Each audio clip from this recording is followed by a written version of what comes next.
One, since Russia began its full-scale aggression against Ukraine. This, with the unprecedented international support, Ukraine was able to stop the much stronger aggressor, kick him out of half of the newly occupied territory. Now, despite suffering stupendous losses, Russia still wants to destroy Ukraine as a nation. The world has seen terrible atrocities committed by Russians in occupied territories. Murder of civilians, torture and rape, looting, terror, indiscriminate attacks on civilian infrastructure. Documentary film Mariupol Unlost Hope, which we will view today, is testimonies of people who were eyewitnesses of Russian terror. The international peace order established after the Second World War and international law are our common values. But Russia thinks that the rules do not apply to it. Russia's rhetoric on the possibility of use nuclear weapons, as well as recently decision to suspend its participation in New START treaty, proved once again its aggressive intent to ruin international peace and security. Isn't too much for Russia as member states of UN. No one should be fooled by Russia's empty calls for negotiations. Russian aggression must be inevitably failed as soon as possible. President Volodymyr Zelensky outlined the peace formula for ensuring peace in Ukraine and global security. Justice is to be not only Russia's compensation of all the damage. Russia must face tribunal for crime of aggression, as well as its partners in crime, Belarus and Iran. Ukraine is grateful to every partner who provides its assistance and solidarity, for supporting millions of Ukrainians who have found asylum in your countries, for Ukraine's status of candidate for accession to the EU. I'd like to emphasize the importance of visits to Kyiv by the leaders of the partner countries during this terrible year, and the recent epoch-making visit of US President Joe Biden. Ukraine is fighting. Together we can defend not only Ukraine, but also respect for the UN Charter. No one has any doubts about our victory.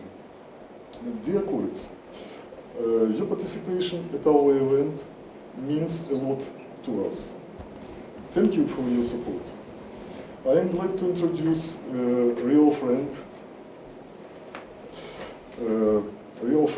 friends of Ukraine in Armenia. I mean Mr. Gars Khacharyan, is the author and coordinator the Ordinary Denazification Project. I mean the media teams, e-press, Alec Media, Radio ВЕРЛОՒЦΟՒԹՅՈՒН, First Armenian. Since May last year, the brave journalists from these media have already made trips to Ukraine to objectively cover the Russian aggression. Thank you. Thank you for your attention, and I am pleased to invite Madame Ambassador Queen to make some comments. Thank you so much, Chargé d'Affaires, and hello everybody. I'm Christina Pavine. I just arrived as the new U.S. ambassador here in Yerevan a week ago, so I don't think I've met most of you. It's very nice to meet you, and I hope to have a chance to chat with you after the film today.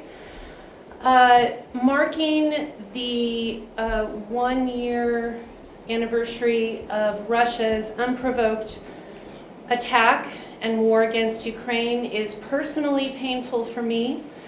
Before this, spent 3 years as the chargé d'affaires at the U.S. Embassy in Kyiv. I was the person who took the flag down at the embassy in February of 2022 when we evacuated, and put it back up in May of 2022 when we returned to the embassy. So I, like all Ukrainians, have lost friends and colleagues in this horrible war of President Putin's.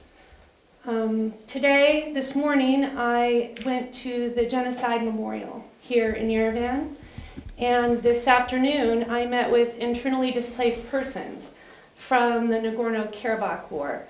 And then tonight, of course, we're going to watch the devastating crimes that were committed in Mariupol by Russian forces.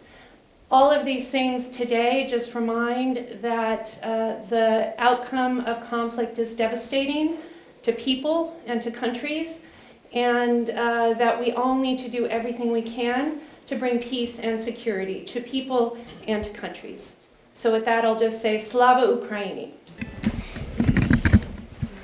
Thank you very much, dear Excellencies, dear colleagues, Szanowni Pani ta Panowie.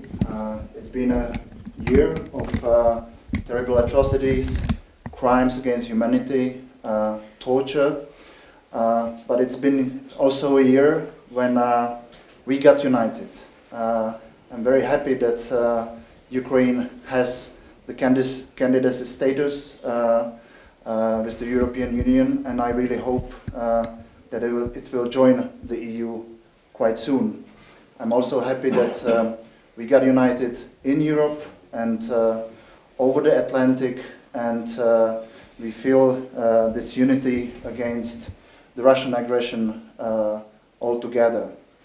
When I woke up today in the morning, I was thinking what I should bring in Ukrainian colors, and I found only this tie, which is not in Ukrainian colors, and if so, rather somber and dark ones. So I really hope that soon I will be able to have a tie in bright colors of Ukrainian flag, and I will be able to bring it not in a year, but earlier, when we will celebrate the Day of Independence of Ukraine.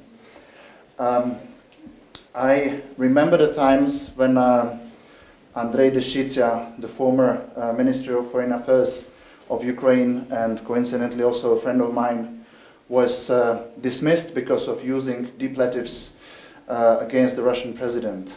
A couple of days ago, in the Permanent Council of OSCE, we learned from our Latvian colleague that saying "Ruski военный корабль иди нахуй" doesn't mean a dismissal of a diplomat.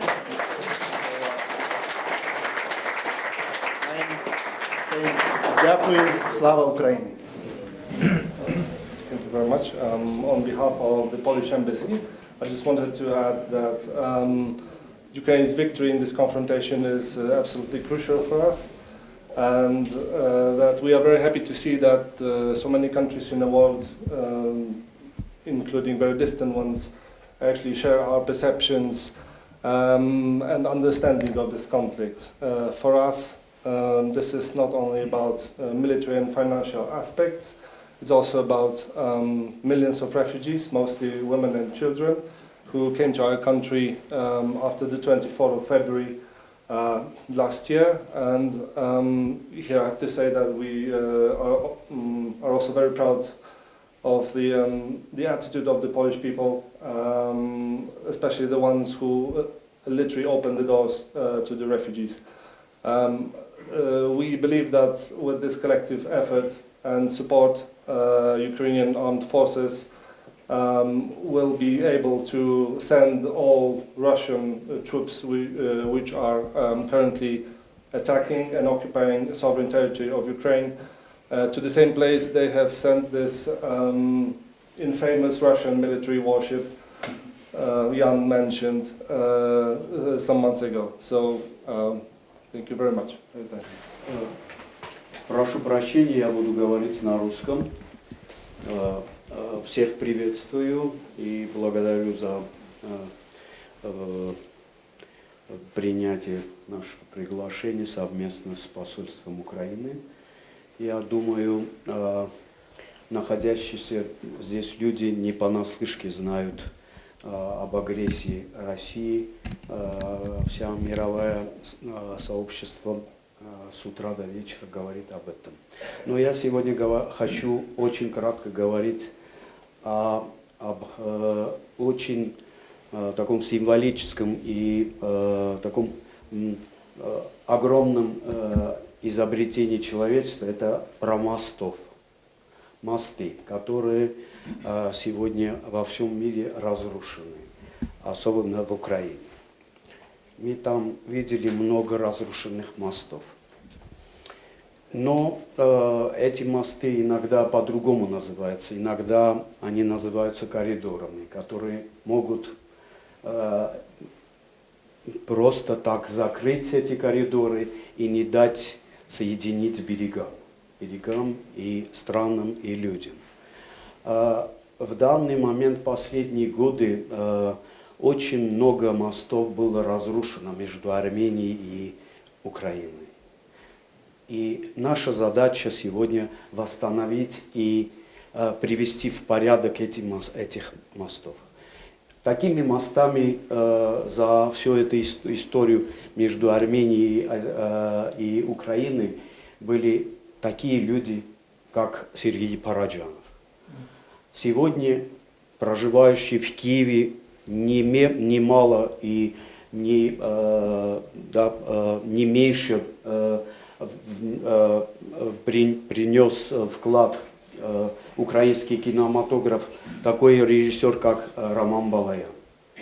Такие люди здесь сидят, это та творческая группа, которые все приняли те призывы, которые я изначально выразил, и присоединились к тем задачам и выполнением тех творческих задач, которые мы по сей день делаем с начала войны. Это Юра Мамвелян присутствует здесь, это главный редактор и пресс. Я поблагодарю, хотел бы, чтобы все знали об этом. Это главный редактор Алик Медиа Тигран Паскевичян, который тоже со мной находился в Украине. Это Ваарам Мартиросян, автор и журналист, и сценарист, который тоже находился в Украине со мной. Это Мовсес Гаспарян, там находящийся Вартан Арутюнян, правозащитник. И все эти люди стали мостами. Сейчас присоединился еще и к нашей команде Ашот Балиян. И у нас совместный проект образовательный. И мы хотим привести сюда из Украины детей на летний лагерь и для обучения здесь, чтобы находились здесь относительно в перемирии. И я хочу представить вас еще одного моста. Григор Аракелян, композитор и исполнитель, который уже со мной побывал в Украине и исполнял в дань памяти тем солдатам, которые борются за мир своей страны. И вот этот дань, сегодня он будет прозвучать, этот изумительный инструмент, армянская виола, и вам тоже будет услышан вот те звуки, которые будут призывы мира и благоустройства и Украины, и Армении. I would like to play two pieces. The first one is Armenian medieval sacred song, Havun Havun, Ode of Resurrection, by a great Armenian monk, poet and musician from 10th century, Grigor Narekatsi. The second one is a very famous Ukrainian folk song, Plivekacha. I play it with little improvisation in Armenian style, so in a way that nobody can see any border between Armenia and Ukraine.